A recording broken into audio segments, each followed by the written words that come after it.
Good evening and welcome to the first edition of the Fighting Farmers Coaches Show. Today is going to be the football edition. We're joined by head coach Zach Quinlan.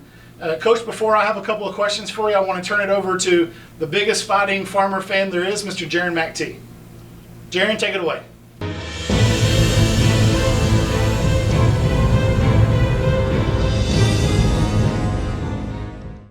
How do you feel about this season team? I'm excited about this season's team. I think that they're going to be much improved from last year. I think you're going to see a lot of good things this year. There's going to be a lot of excitement on defense. We're playing a little bit different defense, and they're going to be flying around the ball and doing some exciting things. Can we expect any new surprises with the new players this year? There's always going to be surprises, but I can't tell you about all the surprises. That'll take all the fun away from it, right? So there'll definitely be some new trick plays and some new fun stuff to watch. How is our special teams looking? Special teams are a very important part of the game, and I think that much improved from where we were last year. So I think that I'm excited about where those are going. Coach Walker does a great job with them. How is the quarterback position looking? Good. Caden Norman is doing a great job. He's becoming a big leader for us, and I'm super excited to see him take the field on Friday. What is your winning formula for this week's game? The winning formula for this week's game is going to be matching Eustace's intensity at the line of scrimmage. They're a very physical football team, so if we can match that, then we're going to be just fine. Thank you for sitting down with me today. No problem. I enjoyed it.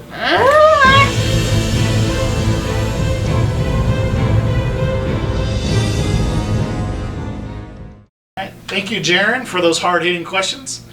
Coach, first question I have for you. I've had a chance to visit with you a little bit since you've joined us as the actual head coach. How has that transition gone from being coordinator to head coach now and kind of putting together your team? It's been a lot of fun, a lot of excitement, a lot of scary things going on. I mean, there's a lot of growth that I've had to do, not only taking over as the head football coach, but athletic director, and learning to balance the two of them. I think that it's something that I've always wanted to do. It's been a goal from the first day I started coaching, and the last 18 years I've been working towards this, so it's exciting, and I couldn't be happier to be here in Farmersville doing it. I mean, when we moved here last year, to be the offensive coordinator and to get here and to grow into this role, we fell in love with the community instantly, and then I wanted nothing more than to stay here for a long time. So falling into this role and with Randy stepping back because of his health and me being able to take over this role, I think it's God placing it in front of me, because I've chased jobs for a long time, and then all of a sudden I came here because I wanted my kids to be in good schools, and I wanted them to have an opportunity to be successful in athletics, and wasn't chasing a job anymore. It was a situation where I wanted what was best for my kids, not what was best for my coaching career, and then this fell in my lap, and I couldn't be happier about it.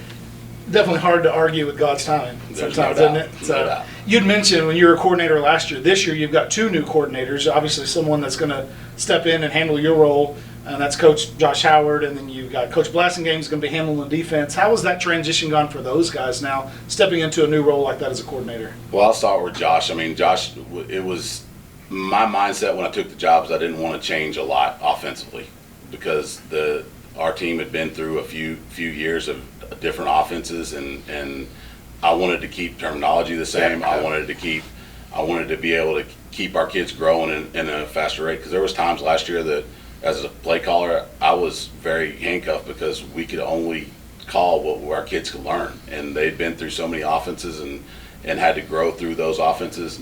There was never the next step. They never got to take the next step, and that's what I'm hoping that we'll start to see this year, is us being able to expand this offense a little bit more.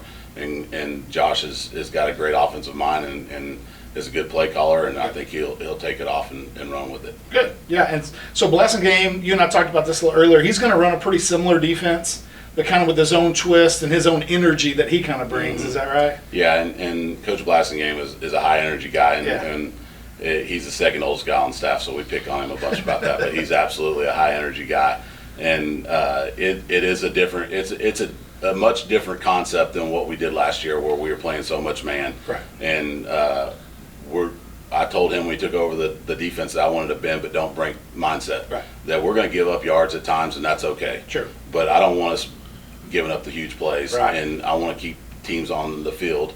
And I mean, the biggest thing from an offensive mindset is that the hardest thing for us to do is to go out there and do a 10, 12 play drive and not make a mistake and not put us in a bind. Yep. Because I mean, we're dealing with high school kids. They're going to make mistakes, and there's going to be a penalty. There's going to be a ball on the ground. There's going to be a bad snap. All those things are going to happen. And if we play defense with the mindset of bend but don't break, and let the offense make mistakes, we're going to have a lot more success than not. Well, and you mentioned there like some of the new faces, and some of those guys are going to be out there for the first time. Caden Norman, he's going to be quarterback this year. Tell us a little bit about Caden's development. Have you seen him kind of as you guys have gone through your fall, or your, I guess, practices here at the beginning of the summer? Well, we call it fall camp, Yeah. but he's grown a bunch, and he's got a big arm. I mean, he's got a very exciting arm when he wants to let it go. He's just got growing confidence, and once he gets more confidence, he's going to explode.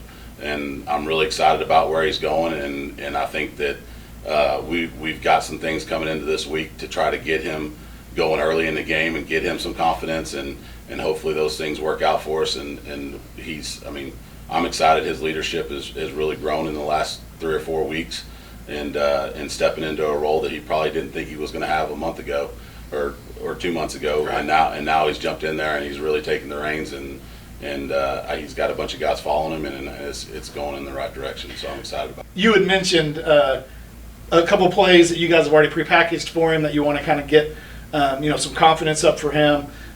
What else are you guys trying to accomplish this week against Eustace? Is it like a tone that you're trying to set? Is there like an expectation you have for those guys? Absolutely. I mean, Eustace's biggest strength is probably how physical they are. And so we're going to try to come out and match their physicality and be able to play with them at the line of scrimmage. And we've got a bunch of young guys on both sides of the ball, line of scrimmage wise, that we're going to try to match that physicality with. And I think that if we do that, that'll be half the battle.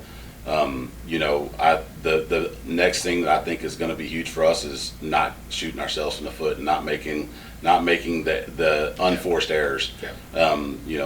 I know you were on volleyball last night, so that's Coach Harold talks about that. Coach Davis talks about that all the time, and if we can keep us from making the unforced errors and having the bad snaps and having the penalties and having those things, and dropping the interceptions and missing tackles and not executing on the special teams, I think that I feel like we're in a really good position going into Friday night. Good.